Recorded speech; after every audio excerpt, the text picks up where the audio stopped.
Hey, so today I have a friend from north of the border. Tony Gilchrist is with us here, coming to us from Canada, which is one of the things I love about this company, how international we are.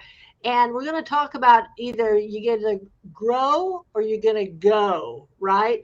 And Tony is also here to tell us that rumors of his death have been greatly exaggerated.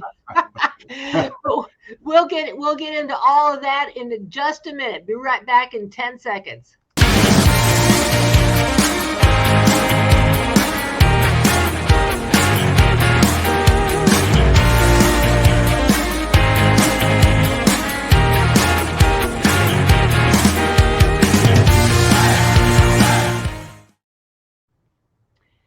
So, Tony, I'm so glad to have you here Nice today to be here. because for a variety of reasons, one of which is your longevity in this business. 48 years. I mean, that's a lifetime. And I'm a student of the game of real estate. I love the history of everything. I love it, see how things have evolved, and I love the fact that you've been through it all, and there's so much that we can learn from you. But you were telling me a little bit, just kind of you started out as you took a flyer as a sole agent, and then built it up to you had your own brokerage at one point, right? That's true. I started in the trenches in a mining town called Sudbury, 100 miles from my hometown. And then I came back after a couple of years, opened my own brokerage in Perry Sound, Georgian Bay area, where we sold cottages and played in boats and that kind of stuff. Oh. Um, and then that lasted about 5 or 6 years. We went into recession. My partner decided to move on, and I had an opportunity to merge with a major company up here. It was AE LePage at the time, became Royal LePage, great company. And that led me to opportunities all across Ontario that I'd never had, and lots of learning opportunities and lots of growth opportunities. Mm-hmm.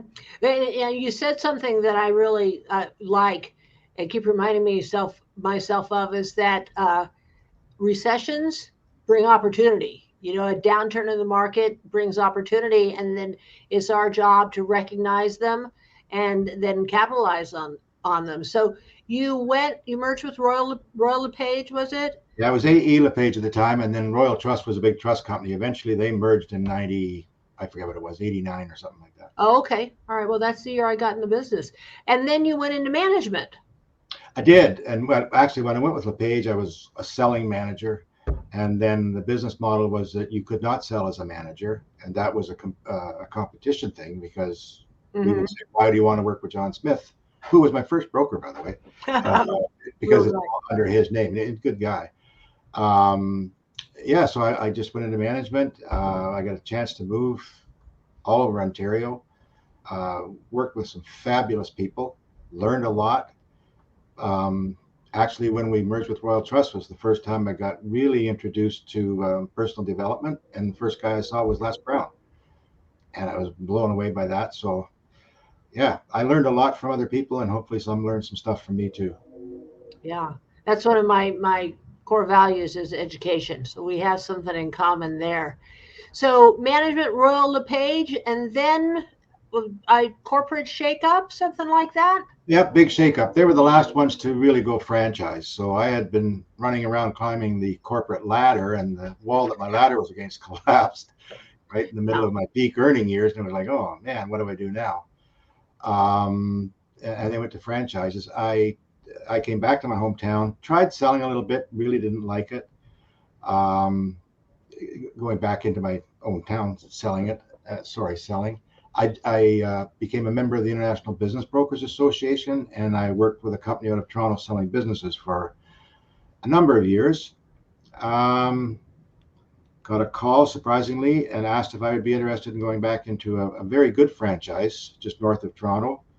They were looking for a manager. I knew some of the people because I'd been there, and I went down there for a few years. I thought it would lasted about 9.5.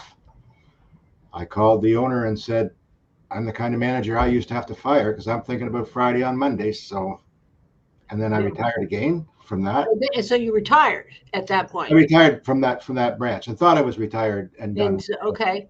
Well, and then I do, I bring that up because I wonder, the retirement used to be sort of the goal, right? And now I even wonder if it's even a thing, retirement.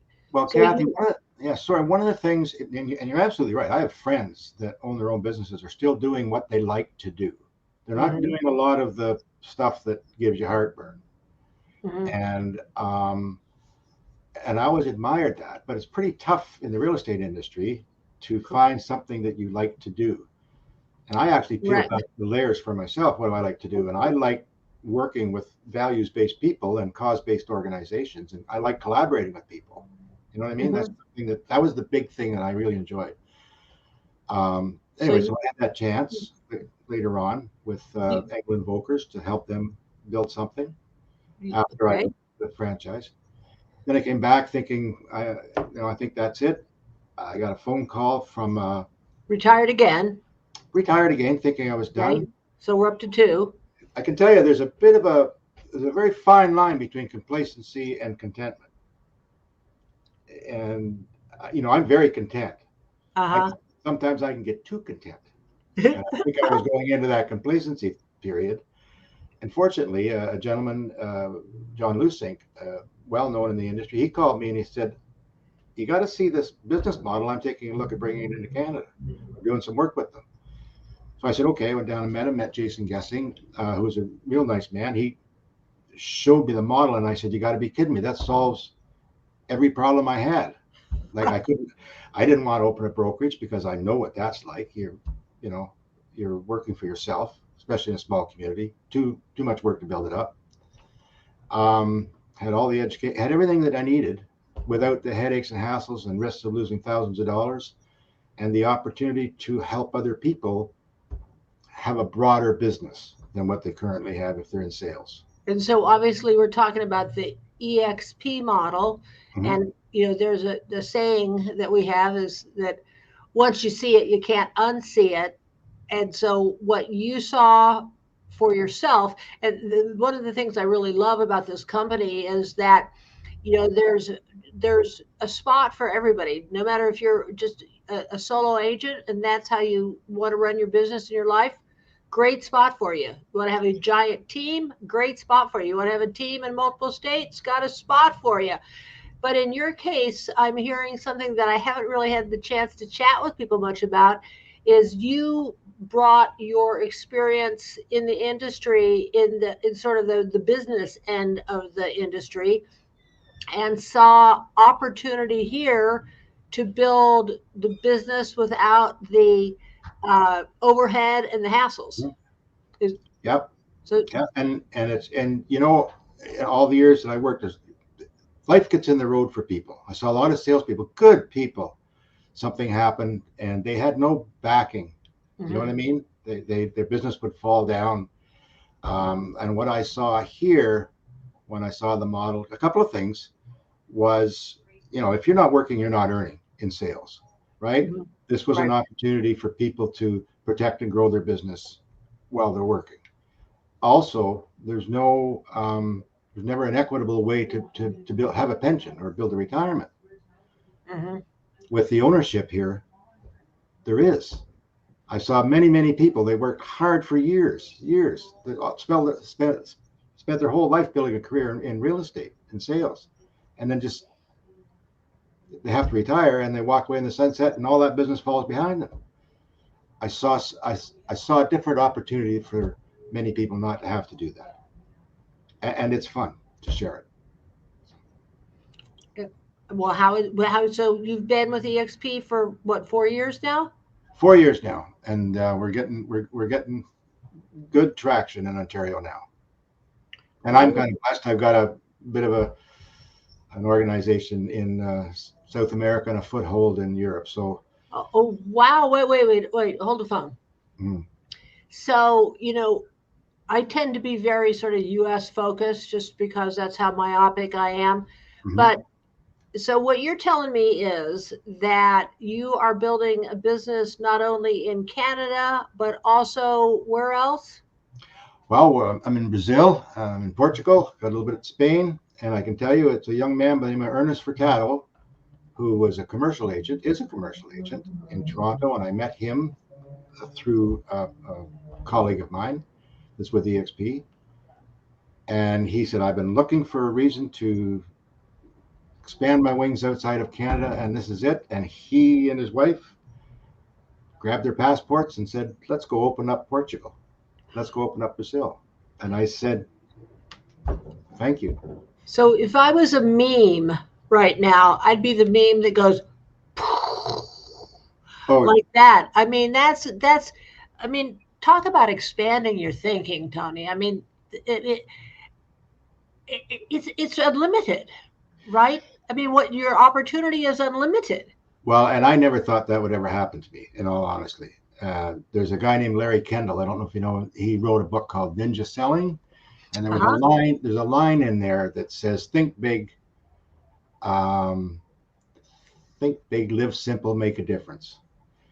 And I had the live simple, make a difference thing down pretty good. Never really thought too big. I'm thinking bigger now. I've gone brain dead. I've gone speechless here. I just started thinking, like, all of the, you know, I have to say, one of the things I love most about being associated with EXP is the culture of collaboration that we have.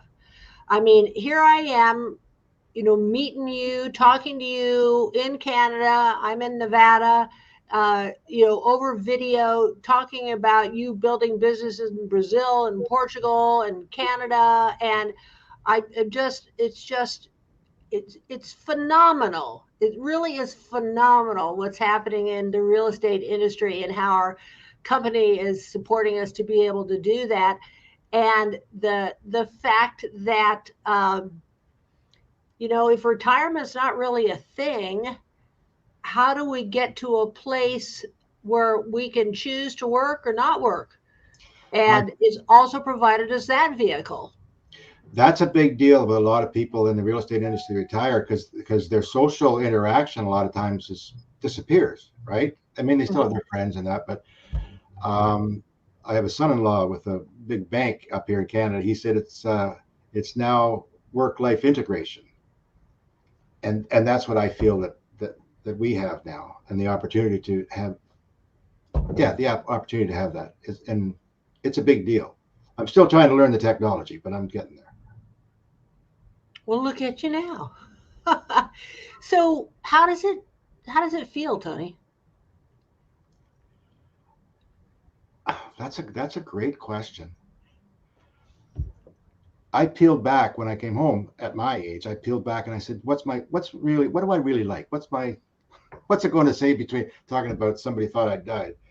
What's that dash going to say between when I was born and when I finally, you know? And I read something says, I'm in the last chapters of my life and I'm holding the pen. That didn't resonate with me until I see what I can do in my retirement, as long as I'm healthy. And I hope that for everybody. It feels really, really good, because nothing I love better, I don't think, than seeing whatever I do make a positive impact on other people, whether that's holding a door or holding an event. And this vehicle has given me that idea, or that opportunity. So yeah, it feels good. You know, Tony, I think I want to leave it right there. And what a better place to leave it. I appreciate you. This was fun. Thank you. Yeah, and I'm glad. And let's do it again, because I mean, you're an inspiration to me, really. And I think, you know, I think that there are so many people who would really like to understand the opportunity that you're taking advantage of. And maybe let's do this again and talk some more about that. Will that work for you? Oh, absolutely. Absolutely. Thank you so much. Thanks so much for your time here with us, Tony. And we'll stay tuned. We'll do it again. Take care. Bye.